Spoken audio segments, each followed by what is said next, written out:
Tvoji kamaráti majú viac kamarátov ako ty. To je okrem toho, že sú zábavnejší a krajší, spôsobené tiež na prvý pohľad veľmi nezmyselným, ale pravdivým fenoménom zvaným paradox priateľstva. Tento fenomén prvýkrát popísal sociológ Scott Field vo svojom článku z roku 1991 a jeho záver je jasný. V priemere má väčšina ľudí menej kamarátov ako ich kamaráti. Ako je to možné? Paradox priateľstva vychádza z toho, ako sú sociálne siete typicky štrukturované. Sociálnymi sieťami v tomto prípade myslím reálne siete kamarátstiev a nie online siete. Každopádne rovnaký princíp platí aj na ne, aj na iné prekvapivé oblasti, ale o tom neskôr. Sociálne siete sú často distribuované tak, že v nich existuje relatívne malý počet vysoko prepojených ľudí, zatiaľ čo väčšina ľudí je prepojená menej. No a tých pár ľudí, ktorí majú veľa prepojení, potom disproporčne ťahajú celý priemer nahor. Predstav si školskú triedu, v ktorej je 10 študentov. Všeobecne sa kamošia v 3 skupinkách po 3, avšak jeden zo študentov je veľmi sociálny a kamoší sa so 6 spolužiakmi.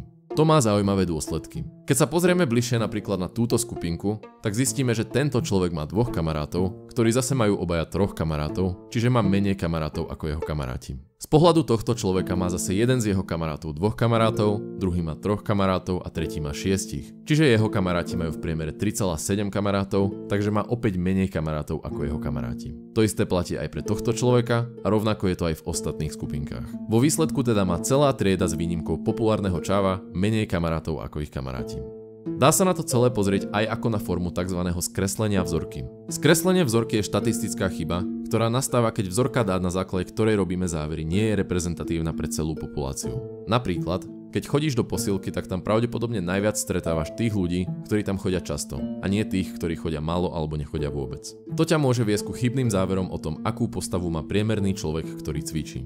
V kontexte sociálnych sietí to funguje tak, že keď má nejaký človek celkovo veľa kamarátov, tak je jednoducho vyššia pravdepodobnosť, že budeš jeden z jeho veľa kamarátov. Inak povedané, je malá šanca, že budeš kamarát s niekým, kto nemá kamarátov. Každopádne, ako som na začiatku spomenul, paradox priateľstva platí aj v iných oblastiach ako reálne kamarátstva. Očividnou z nich sú online siete. Podľa jednej štúdie z roku 2012 mal vtedy priemerný používateľ Facebooku 245 priateľov, zatiaľ čo priemerný priateľ používateľa mal 359 priateľov. Okolo 90% používateľov Facebooku má menej priateľov ako ich priatelia. Alebo sa proste pozri na ľudí, s ktorými sa sledujete na Instagrame a pravdepodobne zistíš, že majú v priemere viac followerov ako ty. Paradox priateľstva má však aj menej zrejmé aplikácie, pri ktorých ale stále platí rovnaký koncept. Jednou z nich sú sexuálni partneri. Je štatisticky pravdepodobné, že tvoj partner mal viac predchádzajúcich partnerov ako ty. Ďalšou je toto video, pretože má pravdepodobne menej zhliadnutí ako videá, ktoré si pozeral predtým. V hudbe zase platí, že umelci, ktorých počúvaš, majú pravdepodobne viac poslucháčov ako priemerný umelec. Keď hráš online hru, je solidná šanca, že je proti tebe hráč, ktorý má odohraných viac hodín a hrá častejšie ako ty. Každopádne teraz sa môžeš pýtať, má to aj nejaké využitie? Ani nie, ale jedno by sa možno našlo. V roku 2010 sa robila štúdia, ktorej cieľom bolo využiť paradox priateľstva na predpovedanie šírenia epidémie chrípky.